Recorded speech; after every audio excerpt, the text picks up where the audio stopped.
Hello, everyone, and welcome back to Honey, We're Home. I'm Nicole Pellegrino. And I am Caroline Crawford Patterson. And I'm beaming ear to ear, but also heart is racing. Yeah. Because I don't know about you, we seem more nervous right now. No, I'm going to puke. Your energy is making me nervous. Oh, because I'm being really quiet. This episode, if you can tell by the title, the description, it's gonna be about doing the deed. It's gonna be about sex. Something I try to... Well, it's about sex and babies. Yeah. Which are aligned. Which we talk about babies in every other breath, so that's nothing new. But sex, those of you who listen know that Caroline avoids the topic like the plague. I think it's so important to talk about. I don't avoid the topic in my relationship. True. Here's my thing. Like, do you have stuff where you're just like, I don't need to talk about that Publicly for thousands of people. Like, that's just, there are some things like, there are things like, for example, I have been having honestly a terrible 2024, but you know this. Same. Yeah. And like, you know this, but like, there are certain things where you're just like, you really don't want to talk about it with anybody because you just like don't, or you don't need to, or whatever. Sex is just something that I'm like, I don't feel like I need to talk about it. But question, do you talk about it with your girlfriends from college, from high school, etc.? When I need to. Yeah. And will you talk about it with me? Yeah. So here's not, but it's not like excessive, right? Yeah, like you're not telling me the intimate but a lot details of people and vice versa. A lot of people aren't talking about it excessively anyways. And like, I just don't. Right. No, same. But I do. I'm not scared of the subject and talking about it with my friends. I just don't like. I'm not like jumping to that. Like, there's so many other things to talk about. As well. I understand, and I agree. I've always been one to talk about it with girlfriends starting from day one. Obviously, the more I got into my marriage, intimate details were less and less shared because I agree. Like there's some stuff that just needs to be kept private. And for me to say that is it's really serious. I just figured out why I don't talk about it. Because it breaks the intimacy. I was never like a single. I dated somebody. I was single. Then I dated somebody and I married them. That checks out. I just put that. I didn't ever go through like a single phase where I was like having like fun or however you want to say it, like going on first dates with a lot of people, like talking about it. So when all of my like single girlfriends were going through that phase, I was just absorbing and listening to what they were saying. Yeah. I didn't have anything to add because I was in a serious relationship and then got married to that person. Like there was nothing new and exciting about like it. And also for them, it was like, why do we want to know this? Because we like actually like have to go hang out with this guy afterwards. Like it wasn't like a detached tall tale about like a sex capade. Like when you're having random one night stands with frat boys at JMU, not that was happening, but you run to your friends right away and tell them every detail. And my friends did that. You just absorbed. Okay. Yeah, I just absorbed. I was always a relationship girly too, but definitely would tell during the quick single splurts. Yeah. No pun intended. I'm also not, is this TMI? I'm not like, I'm not quick to sleep with people. Like, I'm like I am, like, as people probably obviously know, super reserved, like, about that. Even from, like, my own experiences with sex, that I'm just, like, I don't know. So I guess I never really, even if I was, like, talking to somebody. Like, one night stands left and right. Yeah, Neither was I, by the way. I made it sound, sometimes I make it sound like I was some, like, crazy girl. I really wasn't. Like, whoever I slept with, I was always in some sort of situationship with. And like somebody asked the other day, we were playing Never Have I Ever when I was with friends the other day. And somebody said, one night stand. And I was like, I don't know if I have had just like a plain full on like meet. I was like, what even is a one night stand? And Allie was like, it's when you go to a bar, you meet a guy and that is, and I was like, no, because I was with Mike since college. And then like I just haven't, I think I had like one freshman year. Yeah, I didn't. But other than that, like, it's sacred. I get that. Well, yes, but for that reason, like, I was never the girl that had like the fun story. So I was just absorbing other people's stories. I get that. You're a listener.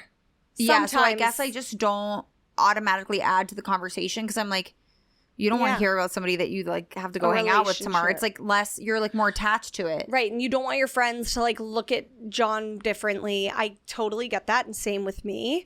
But I do think this episode is going to be great for the other married women out there or the women in long-term relationships that just want to talk about sex in a long-term relationship. Yeah. So let's get into it. Have you watched How I Met Your Mother? I bring this up a lot, so you seem to like watch it. No, I think you really do bring it up a lot, and I never have. But like you guys have watched it. There's an episode where they're telling crazy sex stories, and Marshall keeps being like, one time I was with this girl, and the whole time, like, he's literally talking about his wife. The only person he's ever slept with was his wife.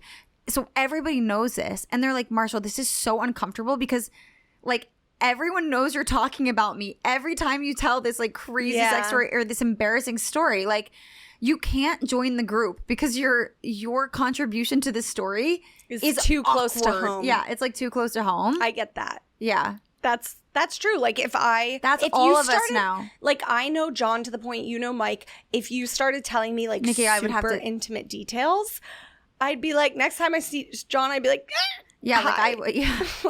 And it would just be weird. So we're not gonna get so that our husbands still want to love us and be with us. We're not gonna get like that intimate, but we're still gonna like talk to our girlfriends, which are you guys. So before we get into that though, Caroline has some quick housekeeping updates. So guys, we have a very exciting announcement, which is we've joined the Podcast Nation family. Woo! We are officially a part of a network. We're really excited. This has been all summer in the making. Like when I tell you, like we've been slow. Yeah, but we've been waiting for this day to come. We've been waiting to announce this all summer. Yeah. And we finally can. So if you've noticed, if you are somebody who is typically a watcher, if you've noticed that this episode is perhaps audio only, that is because we have switched to audio on Spotify's platform. If you're an Apple listener or somewhere else, at business as usual. Mm-hmm. If you are a watcher, everything is on YouTube. But like Caroline said, head over to YouTube to watch. But if you want to listen, Spotify is still the place for that. Apple as well. Stitcher, iHeartRadio, wherever else. Amazon, whatever. But we also just wanted to say thank you guys because it's very exciting for us to be able to join a network, especially with women that we're honest and to God obsessed with. Yeah, like they're fun. Yeah, they're incredible. Yeah. So like this has really been probably a light of both of our years so far, and it's because you guys actually tune in, and that's just the craziest thing. Yeah. So and you guys, not much is going to change. You might start hearing some more ads, and that's okay. Girls gotta disclaimer. Make a buck. Yeah, part of that is that however, and I think that it's fair to say this, is that we're not advertising anything that we haven't personally tested. Oh, no. We're psycho about that. Right. We ain't no sellouts. Right. The advertisements that they bring to the table, that we bring to the table, are so aligned with us. Like, that is part of what made it really, really exciting, that we were like, wow, we get to talk about stuff that really fits everything that we already talk about on here. Yeah. And that's something that made this feel like, I don't know, just like a blessing to be able to do. Yeah. With any content on this podcast, on our own channels, I think we're wherever. Lucky. We're never we're going to turn it down if we don't like it. So we love you guys. Thank you so much.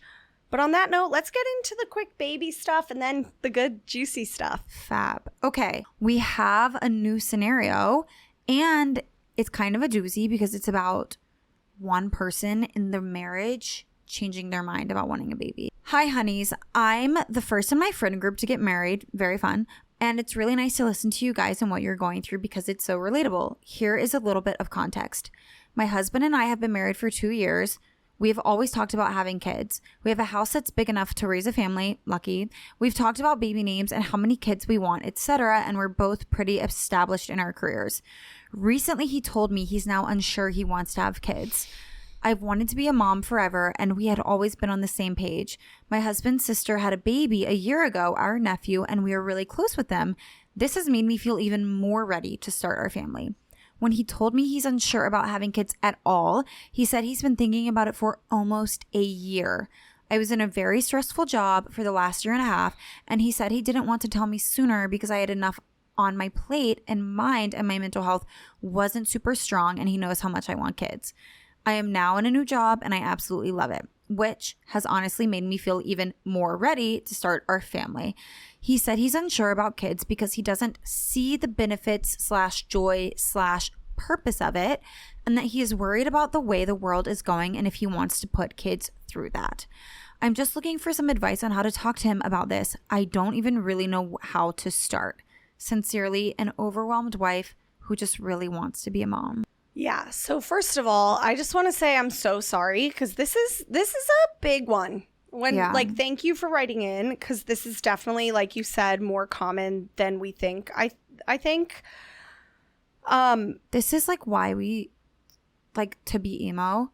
Mm-hmm. I feel like this is kind of why we started podcasting about this, like our normal conversations.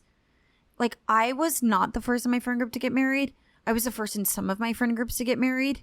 Mm-hmm. And like, that's a really hard thing to go through when you don't have anyone else in your same phase of life to tell you, like, I went through that, or this is how I would handle it. Like, there's no useful advice. It's just like people are probably like dumbfounded and like telling her like, oh my God, I can't believe it. Well, and I've seen advice and things out there being like, your partner should be the love of your life and you should love each other no matter what the circumstances, whether you can have kids, whether you can't, whether you live on an island, a deserted island together, whether you live in the big city, your partner should be number one in your life. And I'm here to tell you that's just kind of like BS, because here's the thing with this. That is a big life decision. We all know before entering into a relationship, it's probably the number one thing you discuss with a partner, which they did. It sounds like they discussed. We're doing it.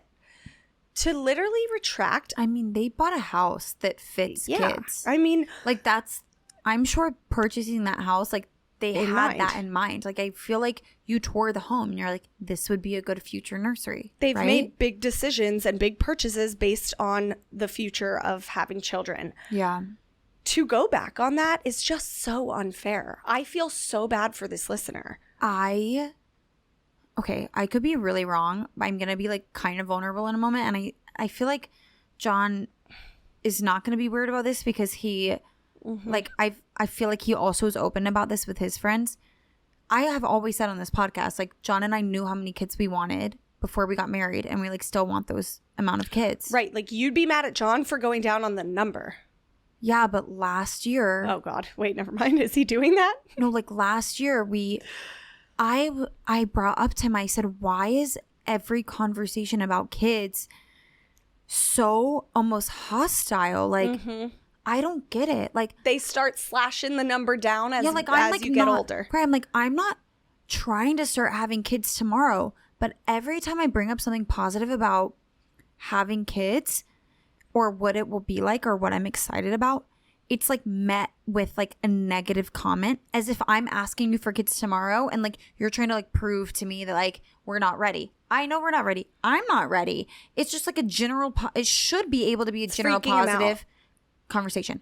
So this went on for a few months where I was like saying, you got to work on being more positive about this conversation. And he would say like, okay, I'm going to be more positive.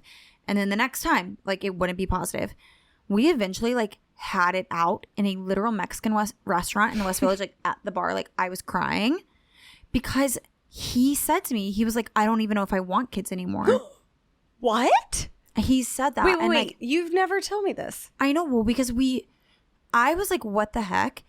Oh my God. Then I'm sorry. worked through that conversation and then went back and had the conversation. And I realized, anyways, I was lucky enough to already have a friend who, like, her husband didn't say that to her, but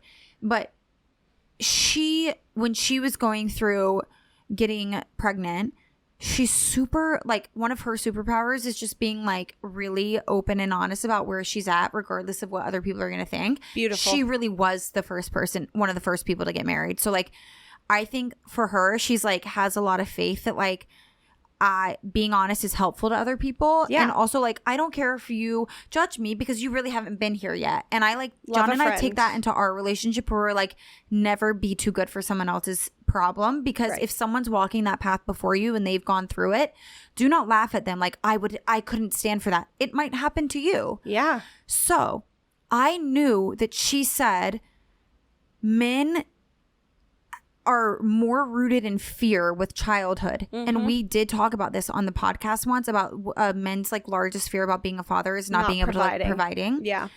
So they're rooted in fear, which causes them to be negative. How did you handle that? Like when John literally said, I mean, I can picture you falling to the floor. No, you talk about, you are like, out of all my friends that don't have kids yet, you are the one who I'm like, in no doubt in my mind is having like 87 kids. Yeah, like I freaked out. Yeah. Like her, I was like, I mean, that's all you've ever wanted. Right. Well, no. Not to make you're like, I want more. But like, it's something that I want a lot for my life, and we've waited to have kids. Southernly speaking, I guess, but like because I'm saying of that, as compared to friends that I have who are like, I've never I don't know if I questioned want that. Yeah, some I have a lot of friends who are like, I don't know if I want kids, and then they meet the right guy, and they're like, okay, yeah, just kidding, maybe one or two. Right. I've never had to like I've never debate that. either, right. But. Yeah. I've never had to debate that. I've never had to debate the number. I've never really even had like a laissez-faire, like I'll see as I grow up approach to it. It's something that I've always felt very confident, and I knew exactly what I wanted. I felt good with it, and I didn't have to put much thought into it because I just felt very naturally confident with what I knew I wanted. This was very attractive to me about John because he was the same and we aligned on it. So imagine like 3 years into marriage, you're like, I don't even know if I want kids. So I freaked out. I was crying. I didn't know how to approach it. I just kept thinking, was he like, serious, or was it just like I just kept thinking, why? You know, like, what's your why behind that? And I kept remembering that my friend was like, listen, like when men develop fear on like providing, like they start to get really negative about it. Mm-hmm. All in all, John still wants kids, but it was a huge conversation. I was like, saying that is like not okay.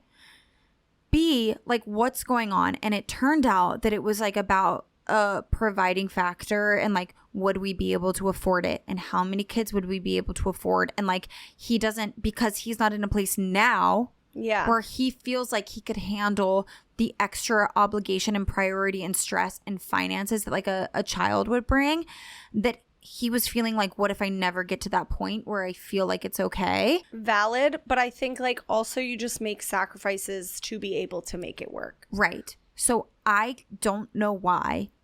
I have the same fears, but in my mind, I move past them. Yeah. I don't know why men can't do that. And so when I read this email, and I really could be very wrong, but when I read that he was like, I don't want to bring them into this world where there are all these problems, it's like, that's also fear-based. I almost don't think he means it. Yeah. I think he means it based on what he's scared of, but he needs to be approached in terms of like... Yeah. Best case scenario, and I'm glad you shared that because guys, I'm not kidding, she's never shared that with me before, so we're all finding that John said that before out together. So I'm not laughing at that. I'm just laughing at the fact that I mean, he said it to me. It's sitting in a Mexican wrap. I'm like, over chips and salsa. Yeah, like literally over guac. margarita. I'm like, so thank you for sharing that. I told him he wasn't allowed to like isolate me in a suburb with a baby. I was like, no. Oh, okay. The context, but yes, I get that. I think we need to normalize it because I do think men say that clearly. Your own husband out of the Miss Future Baby Maker over here. And I'm not condoning it because it hurt me a lot when he said it. And like he had to like very much apologize. And John is perfect. We all know in my eyes. But like I'm not condemning. But that is men, like tell your men if they say that, that's a very harsh statement to make for a woman that wants to be a mom and for a couple that has aligned on this. I just think before these men go out there or women, if women decide suddenly they don't want, you're entitled to want or not want what you want, but that's a really harsh thing to say, because that is such a life decision that, again, you align on before you even get married. I can be the first one to say, if Mike, we're definitely in planning mode. Let me just tell you right now.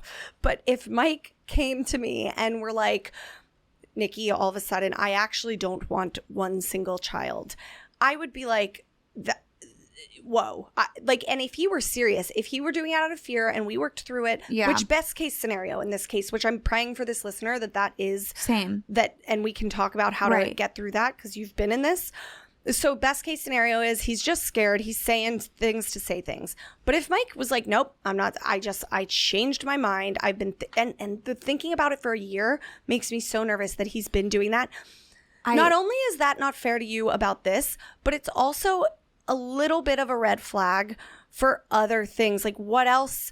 It would get me thinking, what else are you going to change your mind on in the future that we have talked about? You don't get to just blow up one day and say, and I've been thinking about it for a year, because then that insinuates that there's a lack of communication or that you don't feel safe to like share something with me. And I don't think that that's actually what's going on. Like, yeah. Then what's the deeper thing? Then why haven't you shared this from the get-go? Also, like I know a common thing for women and men. I feel like a very common thing for men. I can talk about this too because I've always said 3, 3, 3. We're doing 3. I was one of 3. Right. As we talk to other people and as we get older, sometimes I hear Mike say a quick 2 minimum, but hopefully maybe 3. We'll see. Like that's common for the men to take the number down a notch as they get that fear and as they age. But not to completely wipe kids off the table. To take it off the table is so interesting. I think the way that I handled it, which is like, I had a baseline understanding where I almost was prepared for John to come out of the blue with some like fear-based statement. I had no idea that it was going to be that dramatic. But I my head immediately went to like, is this what it's like to have someone have fear of providing, like totally overcome them, and then they're just like saying stuff. So I had that. So then my first line of questioning was like, what are you scared of? Yeah. And then the second was, do you have any idea how you saying that impacts me? Good. Like, it's not fair. The fear of providing, I get that. That's a valid fear. I'm not saying rush into kids for fun when you have no money. But I think a lot of men just feel like that. And it's like, what are you trying to provide for them right now? If you can provide the basic necessities and then some, we're good. And that's why I hear of all these men. I'm not a guy, so I don't get it. That part, I don't understand. And I've heard enough people say it to like, I'm not going to invalidate that that's a feeling they're having. Mm-hmm. I think when they have that fear, though, it's like we see so-and-so's kids going to the best preschool in the county. I can't afford to get my kids into that preschool. Thus, I can't have kids. It's like, no, your kids don't realistically need to go to the prep school down the street. Like, as long as you're a good, loving parent, I hear all these parents say, you know, you're never fully ready, but you make it. And I see them being amazing parents and raising amazing kids. I'm not saying, again, go forth when you don't feel ready. But then again, like, also don't feel like, I don't know, the men out there need to, like, chill with this. Well, they just need, you're responsible for your own emotional intelligence and how you communicate your feelings. I have feelings of fear all the time. For example, I don't want to move to the suburbs of New York, and a lot of people do. And I have said to John, those people tend to have family that live outside of New York. Yeah. Like, we don't. So if we ever move to the suburbs, it's probably not going to be the suburbs of Manhattan, because I don't want to be stuck in a cold winter and I'm sitting in this house by myself, isolated with a kid, while you go into the city to work and I have no friends or family around. Like, a lot of people make family-oriented decisions. I could definitely say I have fear about becoming a mom because of certain life decisions it will trigger, and will I be isolated, etc. I don't say I don't want kids and then now you have to work backwards into what I'm fearful of. Like, you're allowed to be scared of stuff, but you're also responsible for communicating the fear and not like lashing out. Yes. So like, if you want to say, hey, I am struggling to understand the joy and the benefits of parenthood right now, say that. Don't say, I don't want kids and this is why. Because your words have so much power, and like that hurts your spouse. If I were you, listener, I would sit down with him and ask, okay, the joy, the benefits bit that you're saying. Right. When you told me when we were getting engaged and when we were planning to be together and talking about this previously, what changed from then? What joy and benefits could you see then that you don't see now? And just like pick that statement apart so much, because then sometimes you got to do that with men. It'll make them see what they're saying they don't actually mean. Also, like joy and benefits. It's not a boat that you're buying. It's like what benefits? Like I don't like that's not why you should want a kid. You should want a kid to build a family. Because maybe he's just happy with how life is right now, and which he's scared of it changing. Which I get, and that's valid. And I don't want to put all women in a boat. Myself personally, and I know you would too, would literally think to ourselves, why am I having this thought about joy and benefits? And then we would probably actually initially just be like, I'm scared of stuff changing. Mm-hmm. Would my life get worse with children? And then we would communicate that. Like, to go from I don't want kids to then back into, but it's the joy and benefits, to then back into the, oh, well, it's just the fear of change because everything is good right now. I was like, that's where I'm like, you need to be more accountable for your emotions, because your words have huge impact. This is where you definitely involve a mental health professional. I think that we should put that on a t-shirt maybe. Yeah. Because that mental health professional, aka a therapist in a couple, like this warrants couples therapy to me. If Mike were slinging around that, I think and so. You're already in it, so props to you. I'm still in my searching stage, but I would literally bring this to a therapist and have the therapist help me pick this apart, because that's something we would need to unpack. And if especially the feeling like that for a year piece, that really raises alarm bells like we talked about. Let me ask you a really tough question. Yeah. If, let's say John said that to you over guac and you didn't unpack it, and clearly you've worked through it, we're back on the kids train. Let's say he didn't. Let's say he was like, I really did change my mind and I mean it, and I'm not fathering children. Yeah. What do we do? Do we A, lie that you're on birth control and say you're not, and trap him? Like Bridgerton him? Yeah, Bridgerton him. B, stay with him and just don't have kids of your own and get a dog. Or C, leave him. That's really hard. I know. Here's my thing, and I'm going to hear me out all the way. And this is why I feel like it's really worth involving a mental health professional and unpacking. If he really meant it, and then we separated, I feel like he would go on and in his next relationship would end up having kids anyways. And then I would be pissed. Oh my God.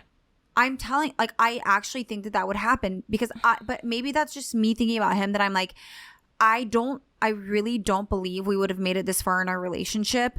It's even for her. Yeah, they're married. Being on the same page, having the same, you approach life the same way, which is with a family base. They're close with, she just said they have a nephew that they're close with. He obviously has not changed his foundational principles of how he values family and moves through life. Mm-hmm. So even if she believed that he wasn't going to have kids anymore and they separated, it's he would eventually, even if in a typical man fashion, just moved past the notion and never spoke of it again. He went through this phase, as someone would say it, that he didn't want kids. Mm-hmm. They would go on and then in 10 years have a kid, and they would just chalk it up to the right timing, when in actuality, they just never, they didn't brave the issue. I think this is just a learning lesson to other people that are maybe not that far in their relationships, or not engaged yet, or not married yet. Bring it up early and often. Yeah. It's like when you apply. Well, that's why I say we have check-ins. Yeah, have check-ins. Okay. I guess this is context. When I say John and I have check-ins about where we're at with kids, this is partially why. Yeah. This exact scenario is partially why. I don't want to be blindsided, and I want you to have space to tell me what you're. Sorry, I know I cut you off, but I want you to have space to tell me what you're fearful about or what you're freaking out about. Yeah. Like, we're in this together. We're a unit. We're a team. You got to tell me what you're scared about because I've got to tell you what I'm scared about so that we don't blow up at each other about stuff we're individually scared about. And then someone's like, what if we don't have kids? Like, yeah, no. That's not the goal. We're not blindsiding. We're not avoiding the topic. I think early and often, it's like when you want a promotion at work. One mentor once told me, bring it up early and often. Like, you're not annoying. You bring up that you want a promotion 6 months in advance, and then you keep bringing it up and working towards it.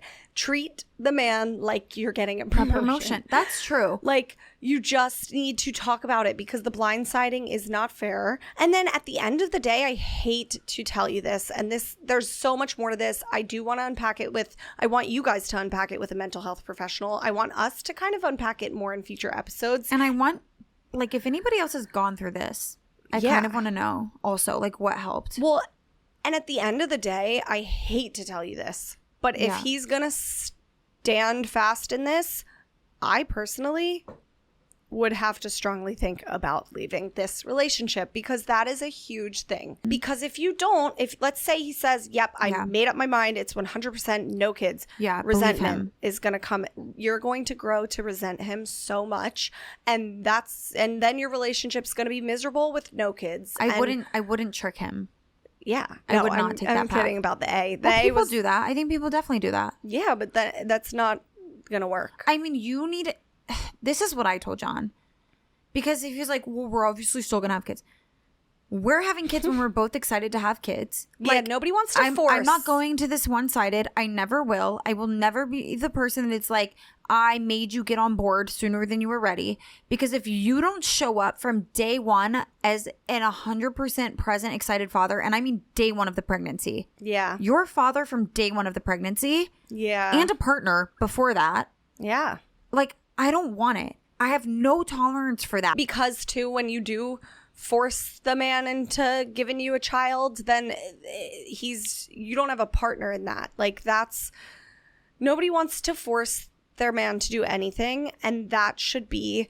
This is why it's so important to... You're not the psycho wife if you are sitting there talking about exactly when, or at least a time frame of when. You're not coming off as psycho. The idea of, like, the audacity of some men to be like, I gave her a baby, actually makes me want to throw up. 2 to tango, bucko. So, like, this is a 2-person show. Like, there is no shaming a woman because... she wants to talk about it more, or you're holding someone accountable for being positive in their actions. And like, that's what John and I have spent the past year working on. And we truly like just got to a point, I'm going to be honest, like this past weekend where I was like, I noticed that like every time we've had this discussion for the past few months now, it's been strictly positive. And it just hit me this past weekend where I was like, wow, I think that we're like way more and more ready to have kids because like our conversations have gotten like, it's always been there in the future except for this one conversation, but they're like really like only positive, only exciting. Some men also just need motivation from their external sources, which is a huge ick, but it's the fact of the world. Yeah, I guess that's true. Where if nephews are coming into the picture and nieces and friends are having babies, that will kickstart the one, or that will get them over this fear. So would you say to her that she should have her in-law, like, is it her sister-in-law, talk to him? Like, because no, not he's even questioning. Well, his sister had a baby. Nobody should have to convince him to have babies. Well, what do you mean by external factors then? Because he's questioning the joy and purpose. I'm saying when his friends start popping out kids, that might kickstart. Right, but she's saying that the nephew, she felt like would do that because they're really close with him. And it's like making it... Well, and maybe it's backfiring and the nephew's making him not want to. Right, like what's the... Like, I don't know. I maybe this, whatever this nephew situation is, it's not making him want to have kids. So I don't think the sister-in-law getting her involved to persuade him how great parenthood is, I don't know if that's going to work. I don't think anybody should have to persuade him. I think he should want to. Right. And I think they need to talk out the why and figure out the root cause and then deal with it then. The same way that I needed to feel like I wasn't alone was the same way John needed to feel like he wasn't alone. Like, I think just communicating about it. But for this listener, truly, like you did with John, finding out if he's serious and truly means that, or if he's just saying it out of fear, and then making a decision and next step based off that. Yeah. It's just, this is a longer scenario that I do want to keep discussing. Like, write in if you guys have been in the same situation, just so we can normalize it. If you haven't, if you have advice, definitely continue to write in. But on a lighter note, we need to talk about sex, because we promised that. We're playing a game. So I found this in our TV credenza the other day. Forgot I had it. But it's Where Should We Begin by Esther Perel. Okay. She's a world-renowned therapist, best-selling author. She's like a relationship girly. I'm really surprised you're not obsessed with her. Has somebody recommended this game on our show before? Yes. Okay. So I was shuffling through the cards because I was like, honestly, me and Mike need to play this as a date night. Like, what are we doing? We have the game. We should all get together and play it. That might be weird, though. I think you're supposed to play the game, like, intimately with one person. Yeah, I would imagine. I think in a relationship, but since we might as well marry each other at this point, we're going to play it together. And I specifically we'll all play it together. Sifted through and pulled out the sex-related questions so that I could make Caroline talk about it. Fab. Okay, the first one. Okay, I'm ready. Not really, but I'm here. I had a glass of wine before this. Amen. I get bored during sex when? Right. I don't have an answer to that one. I have one. Okay. When it's lasting way too long. Oh, right. Yeah. Or like... That's the only... Or if there's no dirty talk. Oh. Sometimes you don't just like want it to be quiet. Not dead silent. Right. If he's a chatterbox saying weird stuff and I ain't in the freaky mood, then please. Yeah, that's actually kindly crazy. Zip it. I do feel like, this is why I hate it, because I want to be like, if you're getting bored having sex with your husband, like, you shouldn't be. Yeah. But then, like, people probably are. I feel like I'm just going to say the wrong thing. No, but if you're in the wrong mood and you're just not into it, there have been times when you're just like, all right, this could end. Like, you just want it to end. Or like, not often. Length. If it's well, we're all 20 on the same minutes page with the more, length situation. Right. Like, I don't guys like want it to be longer. Like, actually, I'm cool with it not. Guys watch porn and see like an hour-long session and they think that that's what they need to do. And I'm here to be the first to tell you, no, not the first. People have said this before. Who we're not even telling any guy. There's no guy listening to me. Just play this in the background while your man is like doing the dishes and just pretend that blast it on your Sonos. The weirdest place I've had sex. My best friend's rehearsal dinner in the bathroom. I had to think about that. Shut up. It's not that weird in a bathroom. Bathrooms are so dirty. Yeah, we were really drunk. We're not doing that sober. Yeah, I don't do sex in weird places. John's also like a germaphobe, so it's not like we could anyways. I know someone who has on an airplane. I've never have. We're both very old as children. Like, we're really like rule followers. Super, yeah. We're really anxious about stuff. Like, both of our moms have gotten giggles on giggles off of talking to each other about how anal we are and how we need to like chill out. Yeah. Like, I have in a public pool. We're really unpleasant. Ew. Like, at night. Ew. Where else? Ew. That goes before the bathroom. Yeah. Ew. You didn't get like a yeast infection? Oh, a laundry room at a frat house. This is why I'm a listener. I'm not interesting enough for this, but that's interesting. I'd love to hear more. Okay, you haven't in a because weird... the longer that we sit here, the more stories you have. I mean, weird... Yeah, they're coming to me. What do you think weird is? Because, like, all three of those classify as super interesting. No, super cool, like, lived a lot of lives. People are doing it in, like, tree houses in Uganda. I don't know. Like, or like, Mile High Club airplane. Like, I know people who have. I'm not that cool. In an airplane? Oh, yeah. I think about this every time I go pee on an airplane. I'm like, first of all, someone definitely just pooped here. So why do you want to? So the person I know who's done on a private. Yes, but also in the seats at night. Because I asked the same. I go, how do you do it? So what is this? Night flight overnight. She said you recline the seats and you have to have a row to yourself, obviously. And you just kind of like lay to the side sort of and do it silently. I mean, they don't clean the seats. And all I can think about right now is like, did anybody else read that article about how like, wasn't like Ellen DeGeneres like trying to do something freaky with Portia or something like on a flight, and she was asked to stop like 6 times and everyone else in first class had to watch? Ew. Well, I think it was Ellen. Like, I really do. This is all I can think about right now. You, even when you don't think people are watching you, they are. Wow. Monogamy is ... For me. Truly.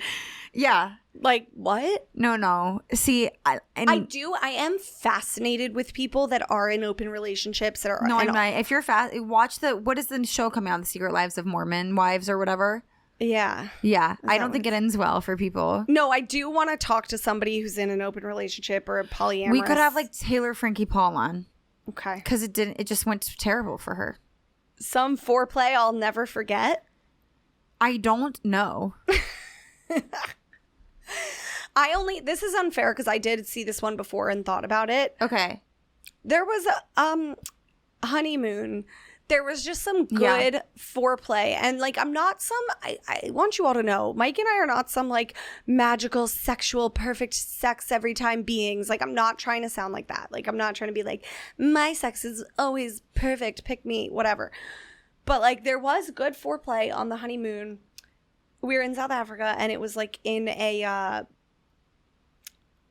park. And it was just like really hot, and there was touching, like, and I think that's like cute. Throughout the day, yeah. And there was like even that's some, really like, cute. Oh, that's kind of what you like the build. Well, obviously no, yeah. Okay, that's nice. I do want to get to our listener. John and I are like touchy anyways, though. Sexual experience. Yeah. Do you have any others? You and John, like, honestly, like, we're like very touchy. I've seen you get hot and heavy. No, I don't want people to think that we're very like consistent in this. Like, I don't like we have sex when we feel like it. We don't when we don't feel like it, and it's always sweating. Good. Yeah. I know. I don't have any like. Okay. We've talked about this before. Like, I don't have any standout like this was bad sex or like we're pretty regularly having like a great time. That's amazing. Wait, I've give me another always one, regularly of good for the most part, and if it's bad I like address it and why, but it's rare. It's almost if we like, if it feels like forced, if one person really wants to and the other, or if we're like rushing like crazy and stressed out, like that's the only okay, a lie I've told about my sex life. Why would you lie about that? Well, women, we've all faked an orgasm. I have never actually. I had a sip of water. Ever? I don't anymore, but like early in no. like with like random really bad at sex guys before Mike. No, but I haven't like slept with that many people. Yeah, but I've never. In old relationships, like in high school, I can confidently tell you I never got there. Well, I've never faked anything. I just like don't believe in faking it. Like, why should you get the satisfaction of thinking? I don't know, because I was a young girl with guys who were not good at it. And right, but like I'm not gonna fake it. Oh, like, why do you get to win and think that I like you did well? Like, if you didn't. I just remember the days that I would, and it wasn't that frequent. Like, it would still be good sometimes. But like with old relationships with like loser, like college guys who are not good at it, you fake it because you're like, okay, I want to seem hot still for some reason. You're young and insecure, and then you're also like, get this over with. Like, here you made it happen. Disclaimer, by the way, if you're any of our family members, I hope you've tuned out by the first minute of this episode. But no, I agree.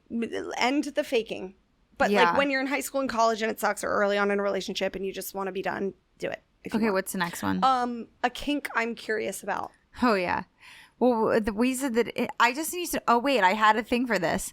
I need to because you said foot fetish, and I was like, I need to understand that. I did have a guy when I was working at Wells. Have I told this story before? He stopped me on the elevator where I was going up to my office and asked me if he could pay me to. That's insane. This story is actually wild. Pay me to massage my feet or something. And I said, no, thank you. Then John worked in the same building. John and I worked in the same building. So I told him, and John, first of all, I grew up dancing. This is just how you know you're like with like your relationship is just too comfortable, because John looked at me dead ass and said, your feet? Yeah. Like, no.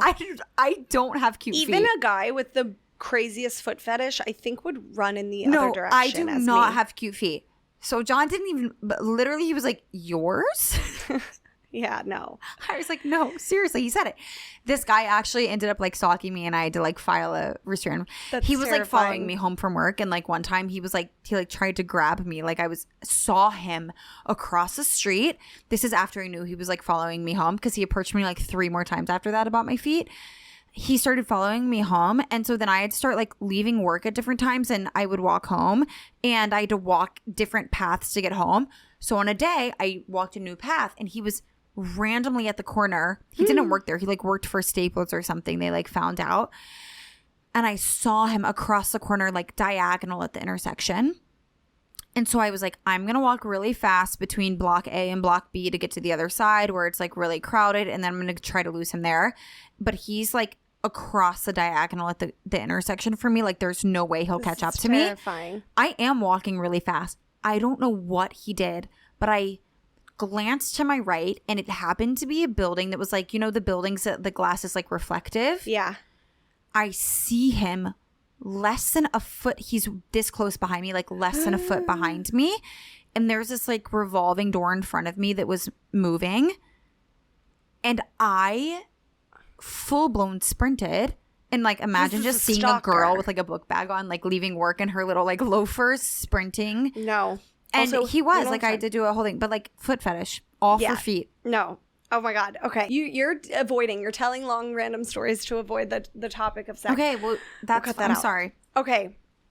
Let me do 2 more of these, and then we have audience questions, which we need to talk about, because that's what the girlies want to know. Okay. I'm sorry. I'm nervous. Okay. These are just funny. Between dom or sub, I'm more of a answer. We don't do the BDSM thing. Right. I kind of want to try one day. Who knows? I ain't gonna. I think I want to match somebody's freak, but somebody's who wants to be like, like, I'm not gonna like ick any. You know what I'm saying? Yeah. Like, I don't want to. Oh, you don't want to yuck someone's yum. Yes, that's what I'm looking for. My answer is neither, and it really like depends on the type of like sex you're having. I think in just a general, like, I'd rather be sub. I'd rather lay there. Oh, yeah. Everybody would. Okay. Is that what that means? I don't know. I think this means like if somebody's more dominant. Well, dom in this is capitalized, so I think it does mean like dominatrix, like in the BDSM world, like Christian Grey world. But in our sense, since we're not like having a basement like Christian Grey, if they're like in the general sex experience, sexual experience, I'd rather be more of a sub. I don't want to be the dom. I mean, I agree with your logic. I want to be in my feminine energy. People are gonna be like, Caroline said everything and nothing at all. Yeah, like I've said absolutely nothing. I don't have answers. I just exist. My sexual superpower is. Oh yeah, I've never. These are weird. What does that mean? I don't think that I don't have an answer. I just like don't know if I understand what that means. I think I'm a Scorpio. Is it supposed to be like a trick? I'm a Scorpio, so that's a sexual superpower in itself. My sisters would say the same thing. But I also think... That also makes no sense. I think I have a really good butt. So, like, you mean... Right, like, I have boobs and a butt. Like, is that what you mean? I think it's supposed to be deeper than that. Like, Esther... When Esther made this question, she wanted it to be deeper than our ass and right, like, tits. you have pretty eyes. Like, is this a physical question? I do think, like, when I look into someone's eyes, it's, like, powerful, you know? Right. Is that, like, you can, like, psychopath. You can, like, them... Yeah, like, get you hard with my eyes. Okay. No. I feel most attractive when, and then we'll go to the next questions. I feel most attractive, like, right after I've worked out, probably. Like, I feel like... Really? Well, not, like... I feel, like, hot. Yeah. Yeah, like, endorphins are flowing. Like, the right after you've worked out, and then you've showered, and then you put a cute outfit on, and your, like, body feels good in your outfit. That's probably when. Yeah, after the beach with a fresh tan. After the beach is a great one. I feel really attractive then. I also feel like, I don't know which phase, but a certain phase of the month. And yeah. It's like the when you're ovulating, right? Yeah. And also, honestly, this is such a vanilla answer to this, but I feel most attractive when I'm really on my routine and my grind, which I'm so off right now. Physically, I have the answer. I feel the most attractive when, like, I have my makeup looks so great, but it's like, then I put sweats on. Like, yes. You know, the end of it, you're like, bingo. You know what I'm talking about? Like, yep. Or you put in your pajamas and you look so pretty in your pajamas and you don't want to wash your face. Yes. Because you're like, my hair looks good and my pajamas look good, but I look so, like, laid back and, like, sorry, this is so cringy, but, like, a little demure. Like, you're just, like, beautiful in your fucking sweats. I fully agree. Hair, makeup, and sweats. Yeah. That is when attractive. I feel the prettiest. But once again, I think Esther does want us to get more sexual and deeper with that. We might need Esther to tell us how to play this game, or I might need her privately to tell me. Because I don't think I'm understanding it. And I'm really sorry to everybody that just wasted their time on me. No, okay. I don't think we're wasting, because I also think we have some really good audience questions that I want to discuss at length. You can kick it off. Okay. Does anyone truly do anal? I have an answer to this. Same. It's no, but people do. Oh. I personally don't. I poop with the door open. I've tried. It doesn't work. It doesn't work. I think that those people like. Well, and I like this is so. I don't know what's gotten into me. It's the glass of wine. There are couples that like maintain mystery in their relationship, and like those are probably the couples that do it. I don't think it's possible to like literally like gas up a room and like and then like want to do that. I just think like anal, if that's your thing, go off, queen. But like I've tried it. It hurts. It doesn't work. Whatever. We've tried. But I like vaginal sex a lot enough where I'm like, we don't have to do that. I'm not going to try any harder. And it's not like we're trying once a week, like still to this day. Like the few times I've been like, it's not for me. I can do other things. But there are some people out there. I have friends that actively like it. Touching on going off birth control, I went off 2 years ago and we have to be ... careful. That's a cheat. You put this one in here as a cop-out. No, somebody asked that. Okay. That's real. I'm going off my IUD in January and I don't know what to do. What? Because you don't want to get pregnant yet? Right, but like the 5 years of my the life is over. Really pull out. Yeah. Like just 12 years in advance. Like you tell him like when you feel it coming, pull out and we'll finish from there. Yeah, but it just feels like a regression on like your comfortability with like it sucks. Like the privilege of being like intimate with your husband is that like you don't have to do those precautions. Yeah. So then it's like you regress backwards into like you have no other options. Right. Or wear a condom, which I doubt you want to do with your husband. That's what I'm saying. Or have a baby, which if you're not ready yet. I feel like a lot of people are probably going through that. I don't know. You could use the mirror thing to track, but like I don't get a regular period. True. Yeah, you could cycle track. Yeah, that's probably the best answer. Okay. I have to ask one. I don't even see it, but everyone asked this. How many times a week? Oh, it's in here. I wrote it like 12 different times. Okay. How often do we have sex? How many days a week are we having sex? What is the cadence? Like 10 to 25 questions about this. I feel like married people always ask about this because it makes sense. Obviously, when you're hot and heavy early on in a relationship, you're doing it all the time. It's exciting. It's passionate 24/7. The sex is amazing. And then once life starts to come into play, once you lose those initial butterflies and stresses come into the relationship, more responsibilities, it dwindles. I think that the best thing to do is listen to our episode with the Shrink Chicks about this because they did talk about how they were like pushing yourself into a number is like so detrimental to your relationship because women that have sex what they say, women that have sex less often are statistically happier with the sex that they do have. So it's like you can have it more just to say you're having it more, but then you might, like more is in like more than you naturally would just to say you are, and you might be less like pleased with it. or what's natural, even if it feels like it's not enough statistically, and be more pleased with it. Well, and I feel like every relationship is so different. Every person is so different. You might have a relationship where you two are sexual little nymphos. I think I know people like that. I know people who are like, we do it every single day. I have two friends one who's married with a baby, and they're like, we still do every single day. I don't like care talking about this one. Like sometimes it's like 3 to 5 times a week, and other times it'll be like 2 weeks without it. And we were just talking about this. I was like people don't get enough credit for like life being crazy. You're traveling, or like someone's on their period, or it's a stressful week at work. When those things start like piling up, sometimes you just don't want to. Right. Sometimes like 2 weeks will go by and you'll both look at each other and be like, wow, I cannot believe that 2 weeks went by. Mm-hmm. But then the next week you might do it 5 times. Yeah, I agree. I think it's definitely more priority to make it good sex. I never want to have bad sex with my husband. Right. I do think to contradict the Shrinktrix point, which I agree. Again, prioritize quality over quantity. Yeah. But I think if you're a married couple, I don't know where I came up with this number long ago, but I did. If you are doing it like a good sex 3 to 5 times a week, that to me is goals, success. I mean, 5 is like crazy. 5 is kind of, I don't think it's sustainable for our phase of life, people's schedules that we hear about. Well, I agree with the travel and stuff. Like, obviously, we're away for weeks at a time. I fully think that there's like and some people might already be there.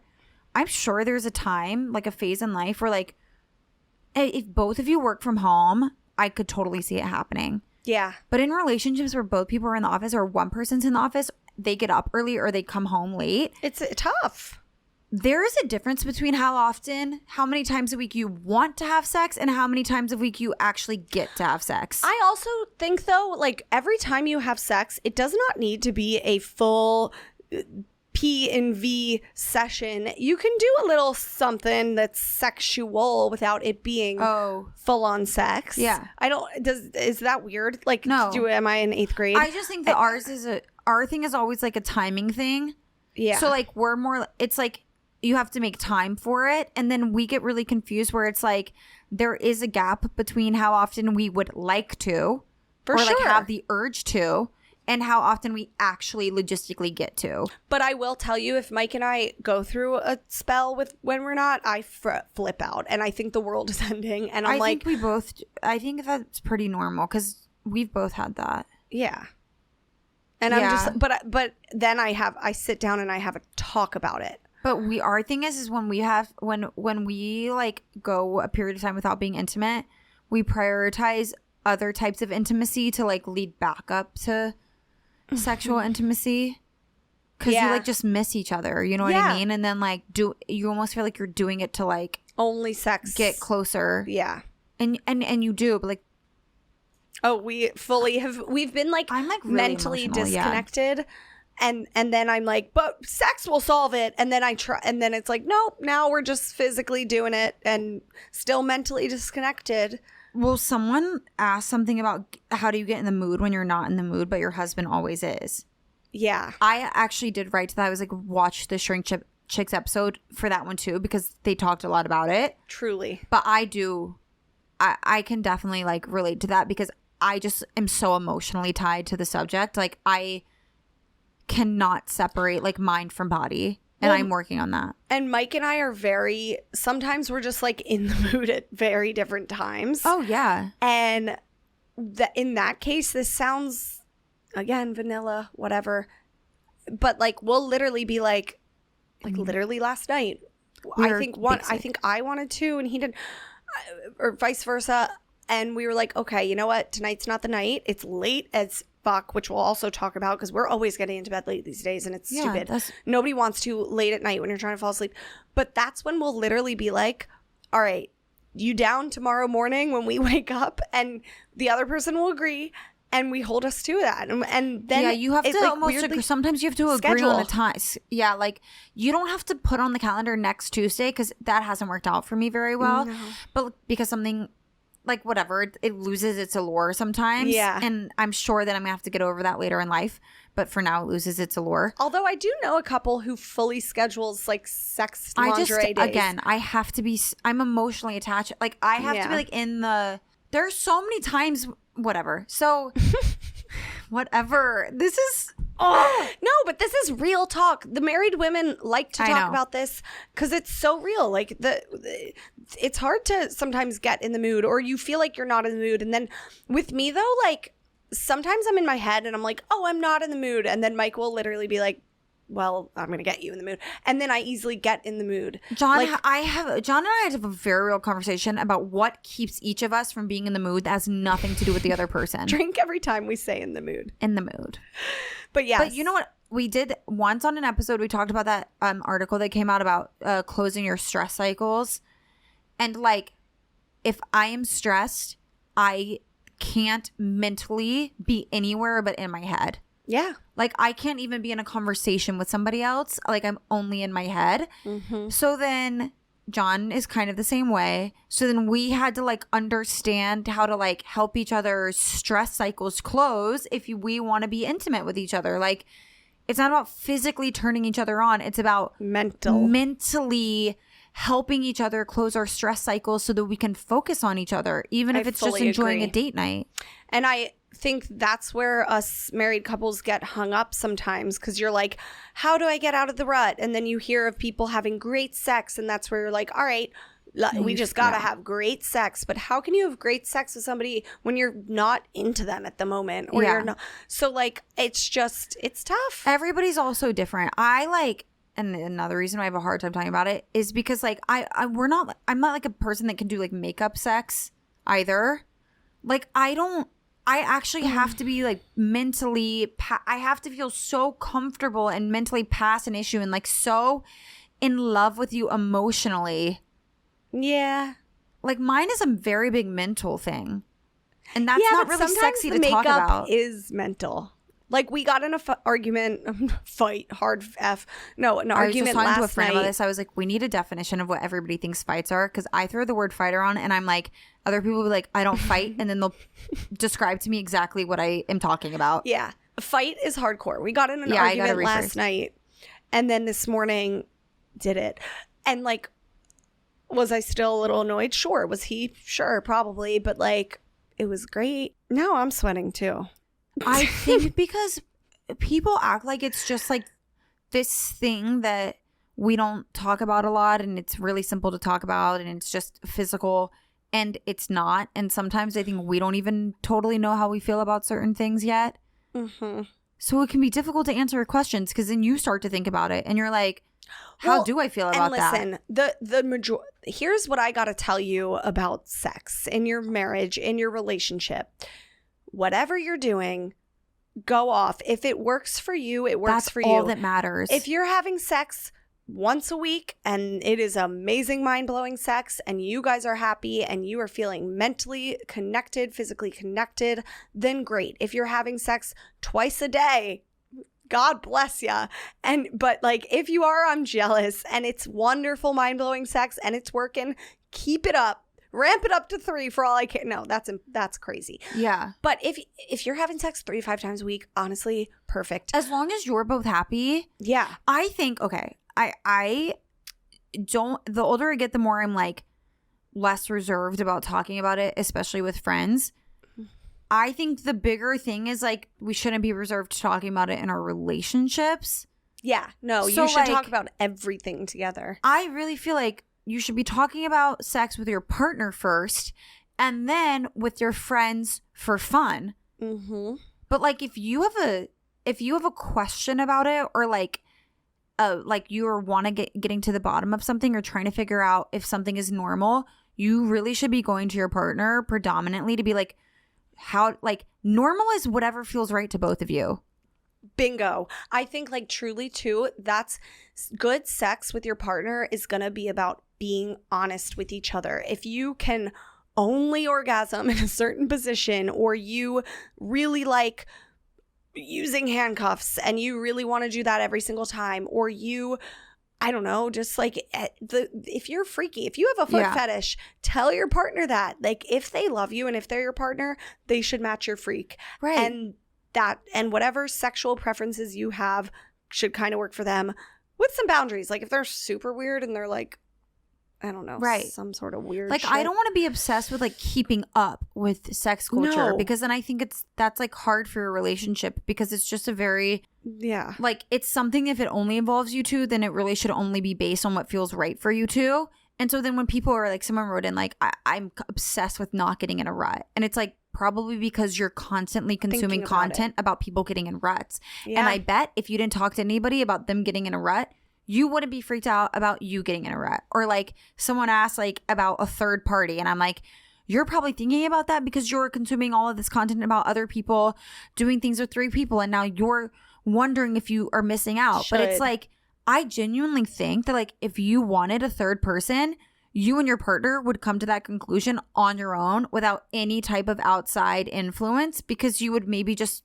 actually like have sex and be like, oh, I want a third person. You know yourself, you know your partner, and you know your body more than these things that you're comparing to and these external forces. So make your sexual decisions based on that. This is coming from 2 girls who just have sex with their husbands, we're not therapists. We're not sex therapists. At all. Although I would really like to have a sex therapist on this podcast. I would too. I mean, I just like don't know if I think about it that much, except for in my conversations like with John. Like I just am like, I'm obviously like weird.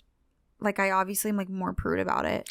See, I'm more of a freak, and I hated that so much. I know I am, but I also get weird. You are too, though. You're talking it right now. But I do think, like, in America, like, Mike and I used to pull out the toys, be way more fun back in the day. Like, we can get back into that, you know? Like, we also have a very unconventional, we're busy. We're like way more traditional. So I feel like people just are gonna think that I'm like lame. Caroline's giving like only missionary ever energy. Not that. I just which missionary is wonderful. So let's not. I actually like don't even Do you have a favorite position? No. Actually, it depends what time of the month it is. I love that. Mine is physically laying there. Well, yeah, no one wants to move. We're on top sometimes. It depends what time of the month, how much energy. We're just girls. We're just girls. And don't compare sex life to other people. Like, when I hear my friends being like, I bang once a day without missing a day out of the, like, in my head at first, am I like, whoa, that sounds great. Wait, this is actually something I want to say, because mine depends on the time of the month, because I have endo. So like, sometimes stuff hurts. So someone wrote in and they were like, sex has been painful for them for like 2 years and they're scared to go to the doctor. But I wanted to say endo. Yeah, like it's not going to be anything like scary wrong. You probably have endo. Like, that's I was having that and I didn't. It sucks. And then I had to learn how to deal with it. It is terrible. But go to the doctor, because the thing is if you're having endo and you don't know, you might like have all this scar tissue forming outside of it, like not even about sex. Like, you might have all this scar tissue forming outside of your ovaries, and you go to get pregnant and you might have a hard time. And if your OB looks at you and is like, does sex hurt? And you're like, yeah. And she or he is like, I wish you came in sooner because we could have just done a laparoscopic procedure. You're going to wish you went in. Now, like, it might not stop hurting, and I'm just sorry, and I'm with you, and that sucks, and just different time of the month, like, different stuff. Like, I guess also that's why sometimes we'll go, like, 2 weeks without having sex, because I'm like, it hurts right now, and that just sucks for both of us. So we'll make up for it later. Yeah. But, and, like, John is, like, really sensitive about it. Like, he's like, oh, my God, like, does it hurt? And he will, like, cry if it hurts me. So, like...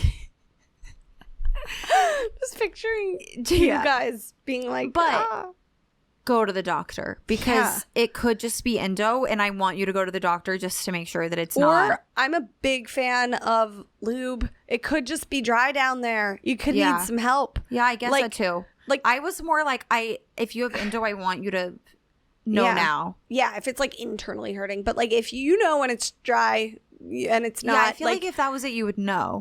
Keep the lube handy, and if you need to pull it, if you don't, great. If you need to pull it out, guess what? You're human. I've had friends before that have been like, I've never needed lube. I'm so wet every time. Like, good for you, okay? Good for you. Good for you. Sometimes we need lube. 3 things that I'm thinking about turning 30, and they're quick. Sorry, because I know some, you're like looking at me like scared. No. Okay. I'm excited but nervous. I've been excited to turn 30 for like 2 years. And now I'm like really nervous for some reason. Usually I don't feel different on birthdays. Like this one feels like large. The second thing is that I actually hated my 20s. So I think I'm going to love being in my 30s. Yeah, you're going to love it. Being in my 20s, it's not for me. There's too much ambiguity. Like, things are not decided. It's not a good stage for a Virgo or an eldest daughter. I really just like firmly believe that. I believe not a good time in life. And the third thing is that I think that being 30 is younger than being 29. So yes, I saw something recently. Yeah, that was the ages. It was like 31 is young. I was talking to you about this. I said we were walking, and I was like, being 30 is younger because you're in your late 20s. Being in your late 20s and feeling like people keep saying you're old for your 20s or late in a decade or ending in a decade is significantly more elderly than being in your young 30s. Like, because now they're literally putting the word young in front of it again. 29, you're like old 20s. I'm a baby for my 30s. 30, you're young 30s. You're just the baby of the decade. Happy birthday, Caroline, because when this comes out, your birthday will also have passed. Yeah. We'll talk about, I think we should continue the aging conversation and like things that happen when you turn into your 30s and how other people react to it, because they give us an expiration date. Okay. Love you guys. Stay hot, honeys. We'll see you next week. Oh, stay hot. All right.